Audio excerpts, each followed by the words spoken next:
Some of the best known and best loved people in the world live and lived with disabilities like Frida Kahlo, Stephen Hawking, and Andrea Bocelli. They have a huge impact on the world and on us. About 1 billion people live with a disability today, and almost all of us will experience a temporary or permanent disability in our lifetime, so it's an issue for everyone. This moves to the front lines at the Paralympics, where, like the Olympics, athletic achievement and human perseverance are celebrated. When the China Current began, we made it a point to tell these important stories. I met Ge Yang, a Chinese table tennis player and 6-time gold medalist and Paralympic champion from Athens, Beijing, London, and Rio. 我6岁的时候呢，因为自己贪玩，在院子里发现了一个放过的鞭炮，然后当时呢正赶上这个中国的亚运会的火炬传递，我突发奇想，觉着那个放过的鞭炮特别像火炬，我就拿起了鞭炮，然后点燃了另外一节鞭炮，炸在了手里，然后当时呢就昏倒了。当我再醒来的时候，已经在医院里边了。我看到我的父母、我的亲人都在哭泣，我说没事儿，手炸掉了以后还能长出来。But he seized on the opportunity of life, trained in table tennis through childhood, and qualified for his first Paralympic Games in Athens. 我最梦寐以求的单打冠军没有拿到手，我只拿到第3名。当时我非常的沮丧。打完比赛之后，我就在休息室里不走了。全世界的这个运动员都在大巴车等我，又马上是团体比赛。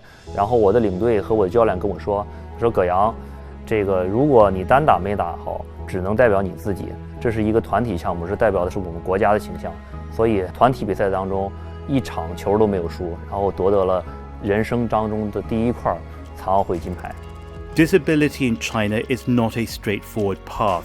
Like anywhere in the world, causes for disability are diverse, and stigma for people is a huge barrier. But better legislation and more inclusive language show progress is in motion. There are 83 million Chinese people living with at least one disability, most of them affecting their sight and hearing, but also speech, intellectual, physical, and developmental disabilities. At the Beijing Paralympics, they had a huge champion in Deng Pufang, not an athlete himself, but someone who has ensured that human dignity is universal. In 1987, he initiated the first national survey for people living with disability. In 1988, he created the China Disabled Persons Federation. And in 1991, he pushed for mental health conditions to be recognized as disabilities. In 2008, he was a key figure in the organizing of the Beijing Olympics and Paralympics, and for his work he has been honored by the International Olympic Committee and the United Nations. But this is not a happily ever after story, not yet. Challenges continue and are many. While the gender split between women and men living with disability in China is almost 50-50, only a quarter of them live in urban areas where access to health and other services are much better than for the 3/4 whose homes are in the countryside.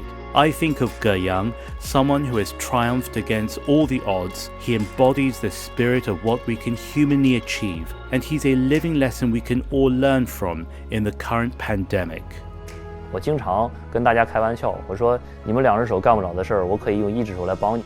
我觉着虽然我手残疾了，但是我的梦想更大了，我的机会更多了，我的未来更开明了。我未来的梦想更多的是能帮助一些残疾的孩子继续拿奥运冠军，为我的行业做更多的贡献。